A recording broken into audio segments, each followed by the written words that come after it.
సభా సరస్వతికి నమస్సులు.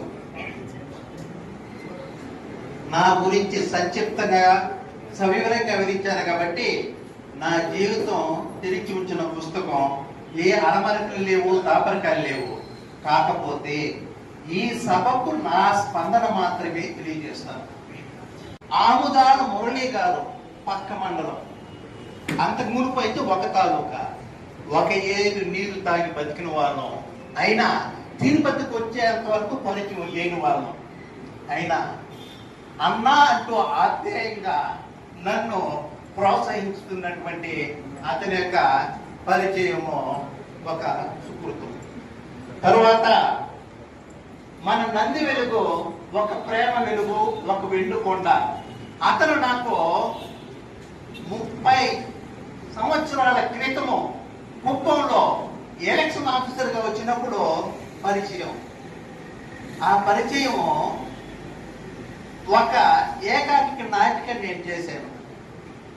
అప్పుడు 30 ఏళ్ళప్పుడు చూసినటువంటి ఆ ముఖ పరిచయాన్ని 30 సంవత్సరాల తర్వాత మీరు కుప్పంలో పని చేశారు కదా అన్నారు. అందుకే వాళ్ళు ఐఏఎస్ అయినారేమో. ఆ అభిమానానికే నా 2వ పుస్తకాన్ని ఆ సార ద్వారానే నేను ఆవిష్కరించేశాను. ఇది ఆ సారతో పరిచయం. ఇక కుటుంబ పరంగా వస్తే మొట్టమొదటిగా నేను కృతజ్ఞతలు చెప్పుకోవాల్సింది నిరుపేదలైన నిరక్షరాసులైన 40 సంవత్సరాల క్రితం 50 సంవత్సరాల క్రితం బయటికి పంపినారు, పనికి పంపక. అందుకు కీర్తి శేషులైనటువంటి మా అమ్మ నాన్న పాత పద్మములకు మొట్టమొదటిగా నేను నమస్కారం తెలియజేసుకుంటున్నాను. తదుపరి ఏ మగవాడి జీవితం వెనకైనా ఒక స్త్రీ ఉంటుందంటారు. నా జీవితం వెనకాల 3 స్త్రీలు ఉన్నారు. వెనక్కి ఇప్పుడు ముందున్నారే. జబతాటిరుగదు అని సత్య హరిశ్చంద్రుడి కాలవ నాటి ఏ అంశమో వరమై నా సహధర్మచారి అయినటువంటి ఉషారాణి గారికి నేనేమి ఇవ్వగలను? ఈ గార్లపాటి పురస్కారాన్ని అంకితం ఇచ్చుకుంటాను. ఇక బిడ్డలను కనగలమేమో గాని వాళ్ళ తలరాతలు కనగలమా అంటారో ఆ వాక్యాన్ని దూరం చేసుకోవాలని నా ప్రయత్నంలో సఫలీకృతమయ్యాను.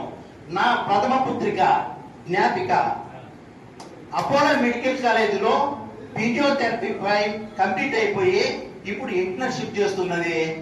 నాకు అనుగుణంగా నడుచుకుంటూ ఒక ఈ యువతకు ఆదర్శ యువతగా తయారు చేయగలిగినందుకు అమ్మా నా ఆశయాన్ని నడుచుకున్నందుకు నీకు చిన్నదాను కాబట్టి ఆశీస్సులు. తర్వాత నా ద్వితీయ పుత్రిక శీర్షిక బీటెక్ విద్యానికేతన్లో కంప్లీట్ చేసి తన లక్ష్యాన్ని ఉన్నతంగా గురిపెట్టి అస్త్ర సన్యాసాలను సమకూర్చుకుంటూ యుద్ధ రంగానికి శిక్షణ పొందుతున్నటువంటి నా ద్వితీయ పుత్రిక శీర్షిక, నీ పెంపకానికి నేను గర్వపడుతున్నాను. నీకు ఇష్ట కార్యాబ్దిరస్తు అని సభాముఖంగా ఆశీర్వదిస్తున్నానమ్మా.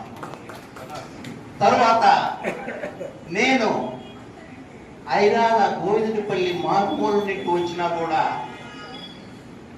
వెనక ముందు ఎలాంటి ప్రలోభాలు లేకపోయినా కూడా నాలో ఉండేటువంటి అక్షర జ్ఞానాన్ని గుర్తించి ఇంత సాధించావు కదా, సాహిత్యపరంగా నువ్వు ఏం సాధించావు అని ఎవరన్నా అడిగితే ఏంకెవరంటే వెలుగు నీడల వైపు వేలెత్తు చూపిత్తు అన్నట్లుగా నేనేం సాధించాను అంటే గార్లపాటి పురస్కారాన్ని చూపిస్తాను.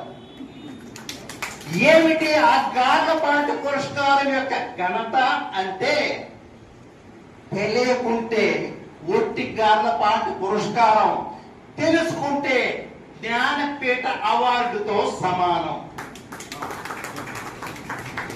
అని సగర్వంగా చెప్పుకున్నటువంటి నేను పొందినటువంటి పురస్కారాల కిరీటంలో కలికి తురాయిలాగా మీ పురస్కారాన్ని భావిస్తానని మీరు నన్ను గుర్తించి నాకు ఈ గొప్ప పురస్కారాన్ని ఇచ్చినందుకు మీకు నా హృదయపూర్వక ధన్యవాదాలు తెలియజేసుకుంటూ నా స్పందన ఇంతటితో ముగిస్తున్నాను.